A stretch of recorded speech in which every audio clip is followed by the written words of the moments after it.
টাকা লাগে নাই সেটা বলবো না, আমার অবশ্যই টাকা লাগছে। আসলে আজকে আমি অনেক খুশি লাগতেছি এবং একটা দুঃখ প্রকাশ করতেছি, কারণ এখনও আমার মা বাবা ফ্যামিলি এখনও জানি নাই আমি চাকরি হয়ে গেছি। আসলে আমাদের এলাকায় কোনো কারেন্ট ছিল না, কোনো নেটও ছিল না, কোনো যোগাযোগ পাচ্ছি না।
আমি ট্রেনিং রিক্রুটমেন্ট যে কনস্টেবল এটাতে আমি উত্তীর্ণ হয়েছি।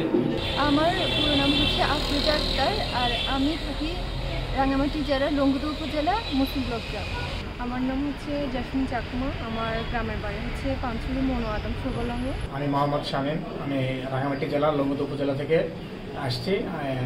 আমার নাম হচ্ছে থুইনুমং মারমা, আমি হচ্ছে বিলাইছড়ি উপজেলা ৩ নং ফারোয়া ইউনিয়ন থেকে, আমার বাড়ি হচ্ছে ওরাছড়ি।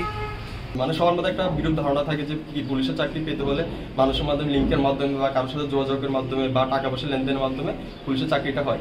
কিন্তু আমরা যারা এবার চাকরি পেয়েছি, আমরা তারা এসে প্রমাণ করলাম যে কি কোনো লিঙ্ক বা কোনো টাকা পয়সা লাগে না। এটা হচ্ছে সম্পূর্ণ মেধার উপর ভিত্তি করে, সম্পূর্ণ নিজের যোগ্যতার উপর ভিত্তি করে এই চাকরিটা আমরা পেয়েছি। টাকা লাগে নাই সেটা বলবো না, আমার অবশ্যই টাকা লাগছে। আমি যখন অনলাইনে আবেদন করি তখন বাংলাদেশ পুলিশে 40 টাকা অনলাইন ফি দিই এবং আমি লিখিত পরীক্ষার জন্য 120 টাকা দিই। তাহলে এই আমার 160 টাকা খরচ হয়েছে মোট এই বাংলাদেশ পুলিশে চূড়ান্ত পর্যায়ে উত্তীর্ণ হওয়ার জন্য। বাংলাদেশ পুলিশের চাকরি নাকি ঘুষ ছাড়া চাকরি হয় না বলতে গেলে, কিন্তু এটা আসলে এক ধরনের মিথ্যা অপবাদ দিয়ে বলা হয়, মানুষকে বিভিন্ন আতঙ্কের মধ্যে ফেলা হয়, যে বলে যে তাদের নাকি ঘুষ ছাড়া চাকরি হয় না পুলিশে। আসল কথা হচ্ছে তাদের মেধা নেই বলে তাদের চাকরি পাচ্ছে না। কোনো প্রকার টাকা পয়সা দিতে হয় না, শুধু যে ফর্ম ফিল আপ করছি সেখানে 120 টাকা, এছাড়া কোনো প্রকার কোথাও একটা পয়সাও দিতে হয় না। এই পর্যন্ত যে আসছে কোনো টাকা ছাড়াই বিনামূল্যে শুধু হচ্ছে আবেদন ফি আর ওই রিটার্ন পরীক্ষার জন্য দিচ্ছি, এই বিনামূল্যে চাকরিটা হয়ে গেল। আর 120 টাকা দিয়ে আমি আবেদন করেছি, তারপরে যাতায়াতের খরচ বাদে অন্য কোনো টাকা দিতে হয় না, এমনিতে নিজের যোগ্যতায় আমি এত দূর আসতে পেরেছি। আমার নাম রহিম আহমেদ ছোটন, আমি বেদবাড়ি মুসলিম পাড়া থেকে এসেছি। আমি অনলাইনের মাধ্যমে জানতে পেরেছি যে পুলিশে নিয়োগ চলছে। তারপর আমি ওই অনলাইনের দোকানে গিয়ে শুধু 40 টাকা দিয়ে একটা অ্যাপ্লাই করি। অ্যাপ্লাই করার পরে 3 দিনের আমাদের ফিজিক্যাল টেস্ট নেয়, ওইখানে আমি উত্তীর্ণ হই। তারপর 120 টাকা অনলাইনে জমা দিয়েছি। এই ক্ষেত্রে আমাদের থেকে কোনো টাকা পয়সা কোনো লেনদেন হয় না, শুধু জাস্ট 160 টাকা লাগছে। আসলে আজকে আমি অনেক খুশি লাগতেছি এবং একটা দুঃখ প্রকাশ করতেছি, কারণ এখনও আমার মা বাবা ফ্যামিলি এখনও জানি নাই আমি চাকরি হয়ে গেছি। আসলে আমাদের এলাকায় কোনো কারেন্ট ছিল না, কোনো নেটও ছিল না, কোনো যোগাযোগ পাচ্ছি না। এই জন্য আমার পরিবারের সাথে এখনও যোগাযোগ করতে পারছি না। আসলে আমাদের পরিবারের সাথে সপ্তাহে একদিন মানে কথা হয়, সে দিন হচ্ছে শুক্রবারে। মানে আমার মা বাবা হচ্ছে নেটের জায়গা উঠে, মানে পাহাড়ে উঠে ওখান থেকে আমাকে কল দেয়, তারপরে আমার মানে কথা বলতে পারে মানে বাবা মার সাথে। এই দিনের সাথে আমার কোনো কথা বলতে যোগাযোগ পাচ্ছে না। মানে আমি এখন চাকরি পেয়েছি, এটাও আমার মা বাবা এখনও জানি না। এটার জন্য আমার একটু দুঃখ প্রকাশ করতেছে এবং নিজেকে খুশি করতেছে। আমি একজন দুর্গম এলাকা থেকে আসছে এই পর্যায়ে আসছি, নিজেকে খুশি এবং ভাগ্যবান ভেবেছি। আসলে আমি কি বলবো, মানে পুলিশে এই পর্যায়ে আসে আমার অনেক মানে স্ট্রাগল করতে হয়। মানে বিজ্ঞপ্তি দেখে আমি অ্যাপ্লাই করছি, তখন আমার আচ্ছা পুলিশে অনেকে বলে টাকা লাগে। আমি যখন অ্যাপ্লাই করার সময় অনেকে বলে টাকা দিতে হয়, কিন্তু আজকে নিজেকে প্রমাণ পেয়েছি কোনো টাকা ছাড়া আমি এই পর্যায়ে আছি।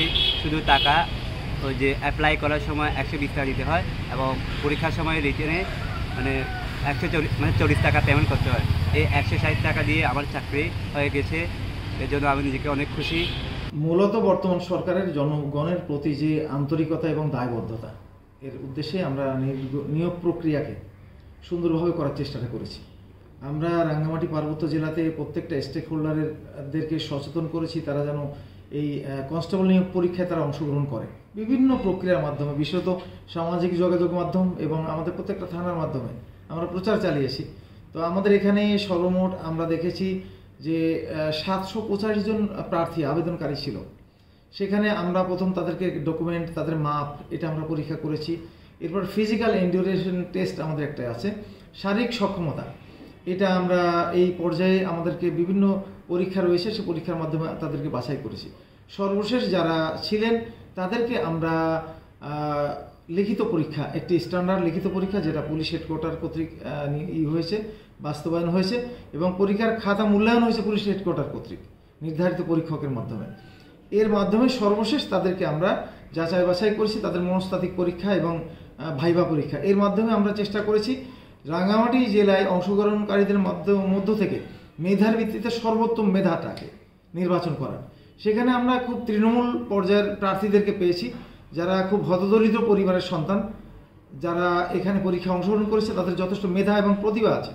সেই প্রতিভাদেরকে আমরা অন্বেষণ করেছি যৌক্তিক প্রক্রিয়ায় এবং এভাবে আমরা সমাজ থেকে মূলত মেধাবীদেরকে বাছাই করে বাংলাদেশ পুলিশে নিয়োগের প্রক্রিয়ায় আমরা সম্পৃক্ত করার চেষ্টা করেছি।